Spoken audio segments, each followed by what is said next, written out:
આખો દિવસ ઘરના કામ મને કરાવ કર્યા કરશે, શાંતિ જ નથી જરાય. એ આ ઘરના કામ શીખશો ને તો હારે જાઓ ને તઈ કામ આવશે ને આ કાંઈ પછી માં કરવા નહીં આવે એટલે કરાવશું હા, તારી એ તો જોડે. આવા ઘરમાં લગ્ન કરાવો એટલે ક્યાંથી હોય? ત્યાં તો મારે કામ કરવા જ પડે. ત્યાં કાંઈ નોકર ચાકર તો છે નહીં મારી માટે. ઘરના કામ તો આપણે પરણીને જાય ને તો આપણે જ કરવાના હોય. અરે જે હોય, સારા ઘરમાં માંગવું આવ્યું હોય ને ત્યાં કરાવ્યું હોત ને તો નોકર ચાકર ને બધું હોત તો ઘરના કામ ના કરવા પડે. ઓહો, આને તો હારા ઘરનો નશો જ ઉતરતો નથી. એમ નથી જોતી કે છોકરો હારો જોઈશી, મારે રૂપિયા નથી જોતા એવું નથી એવું વિચારતી. નથી, મને તો રૂપિયા વાળો છોકરો જોઈએ, બરાબર છે, જે મારી બધી માંગ પૂરી કરે. મારી જેટલી ડિમાન્ડ હોય એક કેતા તરત જ કામ થઈ જવું જોઈએ. અને આ પેલો ગરીબ, ઈ શું મારી માટે કરવાનો? 3 મહિના રાહ જોજે, 4 મહિના, બસ ખાલી રાહ જોવાની આખી જિંદગી. આને વધારે પાવર ચડી ગયો, ઉતરી જવાનો છે. એ લે, આ ઓલા ભાઈનો ફોન આવ્યો. હલો.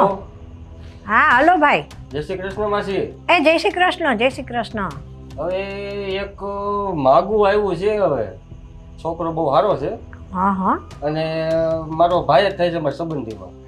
પણ ભાઈ બે છે ને મારી સ્વીટીનું હગું કરી નાખ્યું છે, બરાબર. એ છોકરો અનાજ છે, ગરીબ છે, પણ છોકરો સંસ્કારી બહુ છે, એટલે હવે મારી કાંઈ આગળ બીજે છોકરા જોવાના થતા નથી. પણ માસી મારી વાત તો સાંભળો. બોલો. હાલો માસી. હા બોલો ભાઈ. સાંભળો છો, હું તમને શું કહું છું? હા સાંભળો સૌ. એ મારા જે સંબંધીનો જે છોકરો છે ને હા. એ પૈસા વાળો છે, રૂપાળો છે અને સંસ્કારી છે.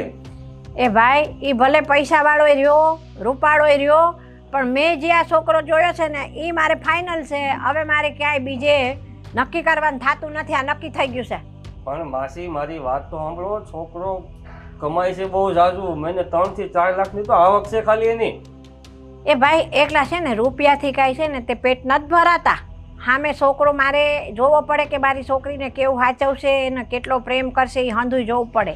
આ છોકરો ગરીબ છે પણ મારી છોકરી માથે તો એના 4 હાથ છે. આના 8 હાથ રહે એવો છોકરો છે આ. આ ભાઈ તો ભાઈ માનતો જ નથી.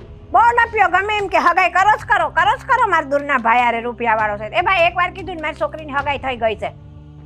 એ હારું માસી, તો આ તો મને લાગ્યું કે ભાઈ ઠેકાણું સારું છે, તો તમે જોઈ લેજો.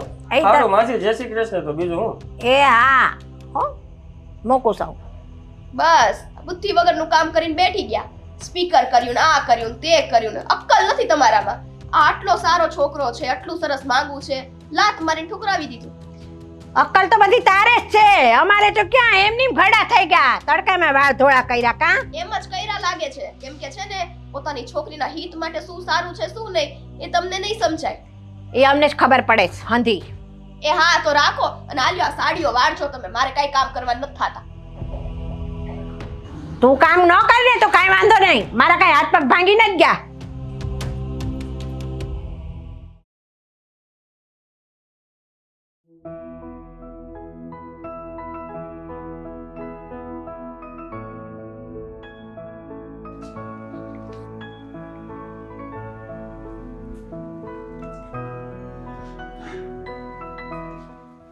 જય શ્રી કૃષ્ણ બા.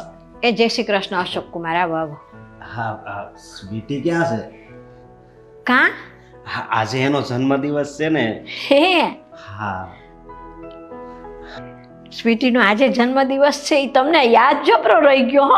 હો યાદ તો રહી જ જાય ને, કારણ કે એ એક વ્યક્તિ તો છે જેમણે મારું જીવન ટકાવી રાખ્યું છે. હા ક્યાં છે એ? એ અશોક કુમાર ઈ આમ બાર સોફા બોફા ઉપર બેઠી હશે. હું કાંઈ તમે આ બહાર જવાનો પ્રોગ્રામ કર્યો છે? હા હું વિચારું છું કે એને હું મહાદેવના મંદિરે લઈ જાઉં. લે તો બહુ સારું. લે આ નકર આજકાલના છોકરા તો શું કરે ખબર છે? આ બર્થડે હોય ને તો છોકરીઓને લઈને ક્યાં જાય ખબર છે? ઓલું આ પીઝા ને પેલું શું કહે છે એ બધું ને પિક્ચર જોવા જાય ને મોલમાં ફરવા લઈ જાય. આ જમાનામાં તમે જે કેવા છો કે મહાદેવના મંદિરે લઈ જવાના છો મારી સ્વીટીને? કારણ કે મારું જીવન કેવું છે એ તો તમને ખબર જ છે ને. હા હું તો હાવ અનાથ છું. મારું આ દુનિયામાં મહાદેવ સિવાય કોઈ નથી. બેટા અશોક, જેનું દુનિયામાં કોઈ ન હોય ને એનો ઉપરવાળો હોય એટલે કોઈ દે એવું ન કહેવું કે મારું કોઈ નથી. હા, અને તમારી તબિયત કેમ છે? 2 દી પહેલા તમારી તબિયત બગડી ગઈ હતી ને. અરે આ તો હવે શરીર છે અને ઉંમર છે આરવાર એટલે નરમ ગરમ હાલતું રે બધું. હવે તો સારું છે. હા, અને સ્વીટી ક્યાં છે? એ આમ બાર સોફા બોફા ઉપર બેઠી હશે કે. હા, જય શ્રી કૃષ્ણ. એ જય શ્રી કૃષ્ણ હો. કેવો સારો જમાઈ મળ્યો છે.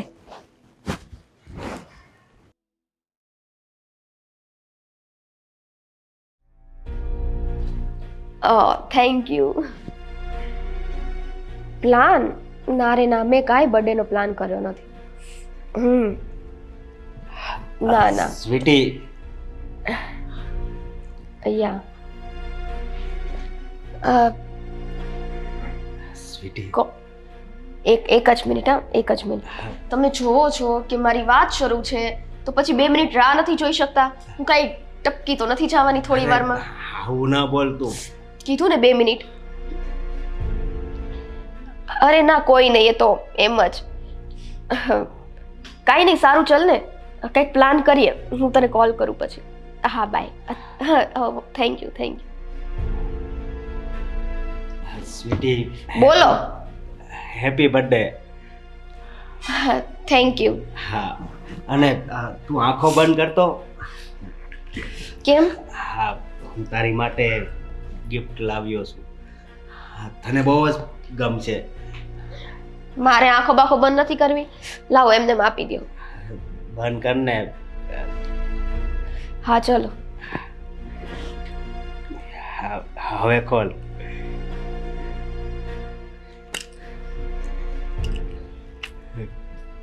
કેવી લાગી ગિફ્ટ? વાહ, આ ચાંદીની વીંટી. થોડાક પૈસા ખર્ચીને તમે નાની તો નાની મારી માટે સોનાની વીંટી નતા લાવી શકતા? આ પકડો તમારું ગિફ્ટ પાછું. પણ તને તો ખબર છે મારો પગાર બહુ ઓછો છે એટલે. એ જ ને, એ જ તો તકલીફ છે કે આ પગાર ઓછો છે, પૈસા જોયા નથી, વસ્તુ કઈ રીતના ખરીદાય. આ તમે લોકો છો ને જે ઓછા પગારવાળા, એ બધી સસ્તી વસ્તુ જ ગોતતા હોવ છો. ક્યાંથી સસ્તું પકડીને લઈ આવું. અને અમારી માં કોણ જાણે ક્યાંથી તમારી સાથે મારો સંબંધ કરાવી દીધો. હા, આવું ના બોલતું. તારે સોનાની વીંટી લેવી છે ને, હું તને લઈ દઈ. ખાલી 3 મહિના છે ને, 3 મહિના. વાહ, હજી 3 મહિના? 3 મહિના મારે રાહ જોવાની કે ક્યારે તમે કમાઓ, ક્યારે તમારા હાથમાં પૈસા આવે, અને ત્યાં સુધીમાં કંઈક બીજું હોય.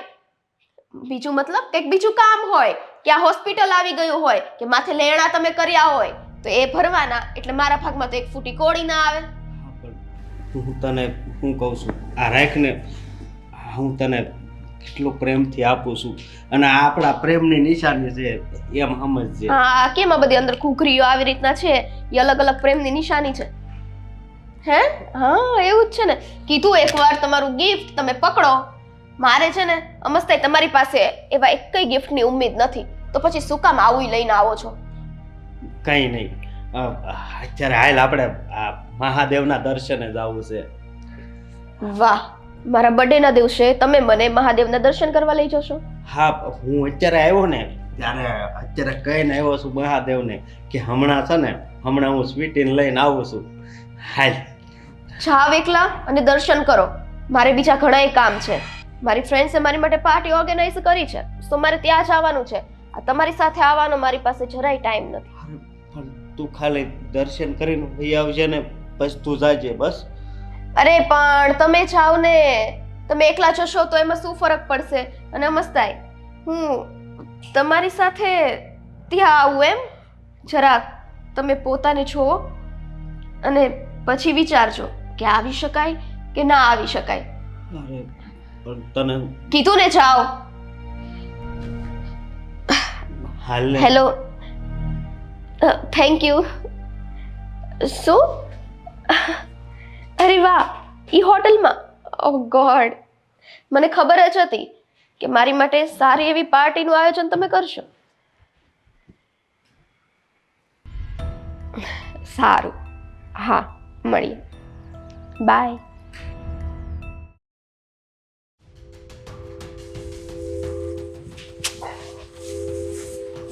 મમ્મી બોલ. તમે આ કેવા છોકરા સાથે મારી સગાઈ નક્કી કરી છે? કા કેવા એટલે કેવો છે એ છોકરો? કાંઈ લૂલો લંગડો છે? આંખે બાળો છે? અને આપણે છે ને બસ બેઠા બેઠા આ જ કરજો, શાકભાજી કાપ્યા કરજો. આ આપણે છે ને 2 ટાઈમ આમાં ભરવા જોઈએ છે ને આ કોઠીમાં, એટલે શાકભાજી તો આખો દી સમારવા જ પડે. તારે તો એ કાંઈ કરવું નથી. અને આ ઊભી છે, સાંભળ મારી એક વાત કહું તને હું. આ હમણાં જમાઈ આવ્યા હતા તે તને ભેગા થયા કે નહીં? હા, તમારા વહાલા જમાઈ આવ્યા હતા, મને મળીને ગયા છે, એટલા માટે તો હું અહીંયા આવી છું તમને કહેવા. કા શું થયું? શું કા? આવ્યા હતા અને આવીને મને બર્થડે વિશ કર્યું, બેઠા મારી બાજુમાં, અને હળી ગયેલી વીંટી લઈને આવ્યા, એ પણ ચાંદીની. જો સ્વીટી, એ મા બાપ વગરનો છોકરો છે અને એ એની કમાણી પર ઊભો છે. કોઈની પાસે ભીખ નથી માંગતો, એ કમાઈને ખાય છે.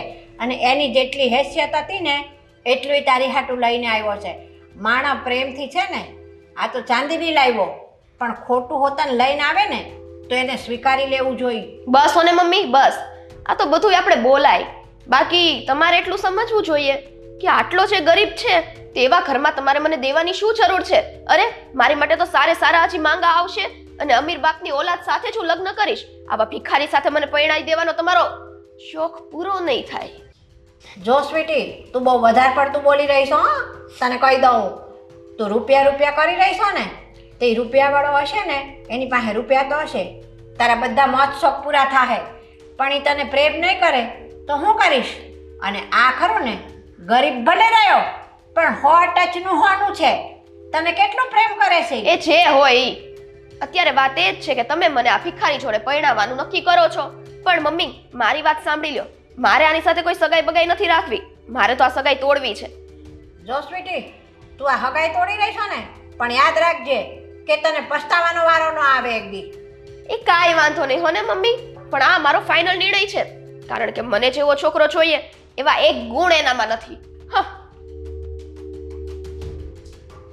આ છોકરીની જીભ હાથ એક લાંબી થઈ ગઈ છે, પણ એને એ ખબર નથી કે પૈસો કરી રહી છે ને તો જિંદગીમાં કાંઈ પૈસાથી પેટ નથી ભરાતું.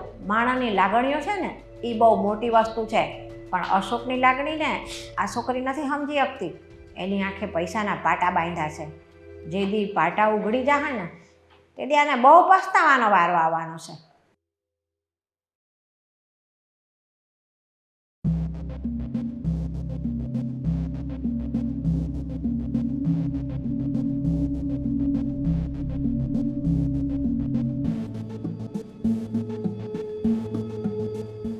મમ્મી બોલ. મમ્મી, હા પેલા ભાઈનો તમારે ફોન આવ્યો હતો ને, ખબર છે, માંગા માટે થઈ? હા, એ ભાઈ સાથે મેં બધી જ વાત કરી લીધી છે અને હમણે છે એ છોકરાને લઈને આવે છે અહીંયા નક્કી કરવા માટે. હું વાત કરી રહી છું તું? મેં ના પાડી અને તે મારી ઉપર વચ્ચે એ લોકોને ફોન કરી દીધો અને અહીંયા તારી હગાઈ નક્કી કરવા હાટું બોલાવી દીધા. આજકાલના છોકરાઓને તો હું કેવું, મા બાપના કીધામાં જ નથી રહ્યા. લે તો ક્યાંથી લે? તમને નથી સમજાતું એટલું કે મારે ત્યાં આ ભિખારી સાથે, ગરીબ સાથે લગ્ન નથી કરવા, તો હું શું કામ પરાણે ત્યાં લગ્ન કરું? આખી મારી જિંદગી એમને એની સાથે બગાડું? હવે આ છોકરો આટલું કમાય છે, આટલો સારો છે અને માંગુ સામેથી આવ્યું છે, જોવા આવે છે તો પ્રોબ્લેમ શું છે?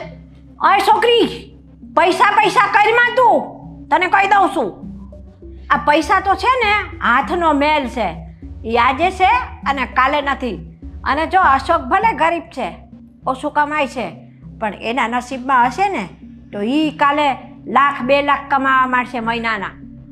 એનું નસીબ તો ક્યારે સુધરે ભગવાનને ખબર, બાકી એના નસીબના આધારે જો હું બેસી રહીશ ને તો થઈ રહ્યું મારું તો. બસ હવે છોકરાવાળા આવે ને ત્યારે જરાક ધીરજ રાખજો અને તમારા આકરા બોલ છે ને એ તમારી પાસે રાખજો. હા તો મને શિખામણ દેવા માંડી છે. દેવી પડે. ધીરજ રાખજો ને આકરા બોલ તમારી. અરે જય શ્રી કૃષ્ણ માસી. જય શ્રી કૃષ્ણ ભાઈ. કૃષ્ણ, બેસો ને. જય શ્રી કૃષ્ણ. આવો. હવે માસી, મેં તમને ફોન નતો કર્યો હા કે મારો સંબંધીમાં ભાઈ છે, એ આ ભાઈ સાગર. જય શ્રી કૃષ્ણ. પણ ભાઈ મેં જ તમને કીધું હતું કે અમારી સ્વીટીની હગાઈ થઈ ગઈ છે. અરે ના, થઈ ગઈ છે તો શું, એ તો તૂટી જશે, એમાં શું થયું? આ જુઓ ને, છોકરો સારો તો છે અને સારું કમાય છે. શાંતિ રાખો ને થોડીક વાર. તો તમે શું કહેતા હતા ભાઈ? જો છોકરો એકનો એક છે, પેલી વાત તો એ બરાબર. 3 થી 4 લાખ મહિને કમાય છે અને રૂપાળો છે, સંસ્કારી છે પાછો. એટલે તમારે કઈ ઘટે એમ છે ને આમાં કઈ? કાંઈ ઘટે એમ નથી, બધી વાત તમારી સાચી ભાઈ. પણ મેં તમને એકવાર કહી દીધું કે મારી છોકરીની હગાઈ થઈ ગઈ છે. એ હગાઈ મારે તોડવાની નથી થતી. શું મારે કામ? દીકરીને આ નહીં, સાંભળાય પહેલા મને પૂરું બોલી લેવા દે. મેં છોકરીની હગાઈ જ્યાં કરી છે ને ત્યાં જ મારે રાખવાની છે, મારે તોડવાની નથી થતી. હા તો કઈ વાંધો નહીં, તો અમે જઈએ. અરે નહીં નહીં, કેવી વાત કરો છો? આ મારા મમ્મીને તો બોલવાની આવી આદત છે. અને તમે શું કહો છો? સગાઈ થઈ ગઈ, સગાઈ થઈ ગઈ. કહ્યું તો ખરા, સગાઈ થઈ ગઈ તો તૂટી જશે. અને મમ્મી, પેલો છે ને મહિને 25,000 માંડ કમાય છે. આ કેટલું કમાય છે એ જો. શાંતિથી બેસો ને તો વધુ સારું છે. અને માસી અત્યારે સગાઈનું શું છે? થઈ નથી, તૂટે નથી. અરે સગાઈ તો લગન તૂટે છે અત્યારે, તો આ હગાઈ તો નાની વાત છે ને. હવે એ જ ને, તમે પાક્કું સમજો ને. થઈ જ ગયું અમારું પાક્કું, એમ જ માનો. સારું માસી, તો અમે હવે રજા લેવી છે, તો અમે આ સંબંધ હવે પાક્કો અમે સમજવી છીએ. તો હવે આમ તો નક્કી જેવું જ છે. તો એક કામ કરો ને, તું અને સ્વીટી બે વાતચીત કરી આવો તો હા ખબર પડે. અરે ના, વાતચીત કરવાની કોઈ જરૂર નથી. કેટલું કમાવ છો તમે મહિને? હવે કીધું ને ભાઈ 3-4 લાખ. બસ આવી ગયું, આવી ગયું. તમારામાં સંસ્કાર મેં અહીંયા જ જોઈ લીધા. મને ચાલશે અને મારા મમ્મીને પણ ચાલશે જ. આ સંબંધ છે ને તમે પાક્કો સમજો. હા તો સારું માસી, તો હવે આ સંબંધ અમે પાકો સમજ અને જે તમારો પહેલા સંબંધ જે કઈ હતો એ પછી બધું તૂટી ગયો. હા પૂરું હું માસીને કહું છું. એટલે તમે જરાક જે કઈ બી વ્યવહાર હોય પૂરો કરી નાખજો. અને હા માસી, હું તમારી છોકરીને ખુશ રાખીશ. એને એકેય વાતનું દુઃખ નહીં આવવા દઉં. અને આમ પણ હું મારા મમ્મી પપ્પાનો એકલો એક દીકરો છું અને અહીંયા તો હું એકલો જ રહું છું. મારા મમ્મી પપ્પા તો વિદેશ રહે છે. લ્યો, કેટલી સરસ વાત છે. પહેલા કરતા તો આ માંગુ મને બધી રીતના પરફેક્ટ લાગે છે. સારું, તો હવે આપણું આ પાકું રહ્યું. તમે તૈયારી શરૂ કરી દો. અને માસી, તમારી દીકરી હોનાના ઝૂલે ઝૂલવાની છે, તમે ઉપાધિ ન કરતા કાંઈ. હો સારું, હાલો માસી, જય શ્રી કૃષ્ણ. એ જય શ્રી કૃષ્ણ. જય શ્રી કૃષ્ણ. એ હોનાના ઝૂલે ઝૂલશે કે લોખંડની હાકળુએ માર ખાશે ને એ તો ટાઈમે ખબર પડશે એને. મમ્મી, હવે છે ને બોલ બોલ ના કરતા. આમ જો, મારો સરસ મૂડ બન્યો છે અને સરસ માંગુ મળ્યું છે. મારે જેવું જોતું હતું એવું મને મળી ગયું. એ મૂડની માસી, મારો મૂડ બની ગયો છે. હજી તું વિચાર કરી લેજે સ્વીટુડી. રૂપિયો જિંદગીમાં મહત્વની વસ્તુ નથી હો છોકરી.